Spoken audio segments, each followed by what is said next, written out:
Hey guys, I'm Ethan Moore from Stockman Supply.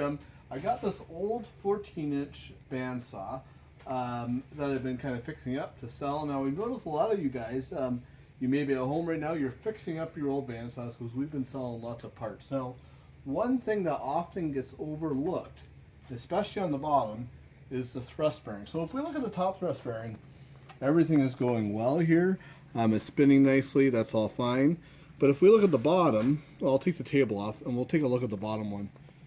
Okay, if we're looking at the bottom right here, at the first glance, one thing you'll notice, you see how there's a slice in the bearing there? That means, yeah, so that bearing there is seized. So what happens here is all the sawdust and everything will fall down through the table and it'll often get built up on that bearing. So this bottom bearing is always the first one to go.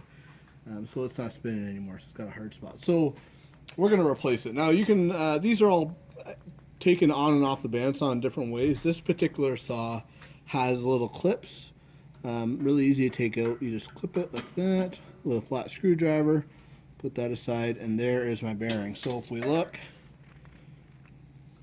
yeah, you guys can see there's a hard spot right there. She's stuck, and that's where the blade was running. So that was, when the saw was running, it was very, very loud, so you could really hear that scraping along there. Now, on this bearing, yeah, you can see it maybe in the video here, it'll say 6200 on there. That is the most common bearing size. Even if it doesn't say 6200, these are all basically the same bearing. So the thrust bearing looks like this. On all these 14-inch bandsaws, whether it's a Delta or an import like this one here, just like that, that's your new bearing. We can slide that right back on and put that clip right back in place. Whoopsies. Now I recommend you don't drop it because that thing right there is the same color as the concrete floor. So yeah, throw her in there like that. Don't drop it. It should pop back in here.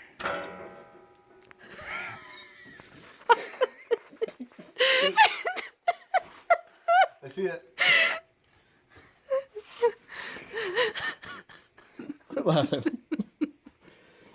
Let me know when you're ready. One more try. Crap! It's so slippery. Okay, I got it. Don't drop it. Push it back on there. Wow. Why is it being so hard? Don't drop it.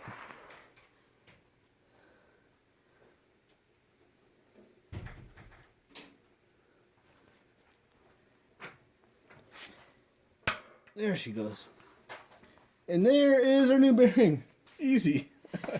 So yeah, that's an important thing just to look at. Always check the bottom thrust bearing because it's the more likely one that needs replacing. Really inexpensive. We sell these bearings, but the 6200, that's the size you want. And they will look just like that there. So if anybody else has any questions, you can email me at info@stockmansupply.com or just comment on the video. If you want to see future videos, please subscribe.